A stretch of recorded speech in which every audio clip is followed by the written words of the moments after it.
কারো পার্সোনাল স্পেসে নাক ঢুকিও না। যেটা তোমার ইস্যু না, যেটা তোমার বিজনেস না, ওখানে তুমি কভু যাবে না। আচ্ছা, অন্যের পার্সোনাল বিষয় জানতে খুব মন চায় কার কার? দেখি হাত তুলে ফেলছে কয়েকজন। আল্লাহ হেদায়েত দেখ আমাদেরকে। আচ্ছা, অন্যের পার্সোনাল বিষয়ে নাক গলাই না, এরকম কারা কারা? দেখি। মাশাআল্লাহ, মাশাআল্লাহ, মাশাআল্লাহ। ঠিক আছে, হাত নামান।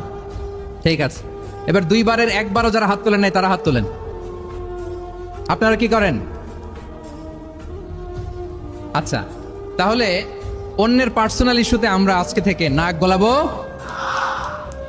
তা আমরা ভুল করে ফেলি। ইনশাল্লাহ আমরা এমনটা করব না। আমরা অনেক সময় খুঁচিয়ে খুঁচিয়ে তার পার্সোনাল বিষয় জানতে চাই। বিশেষ করে নিঃসন্তান দম্পতি পেলে আমি দেখেছি খুঁটিয়ে খুঁটিয়ে তাকে প্রশ্ন করে যে ভাই কি সমস্যা, বেবি নিচ্ছেন না কেন, কার সমস্যা, আপনার সমস্যা না ভাবির সমস্যা? আরে বেটা, তোর কি সমস্যা সেটা বল।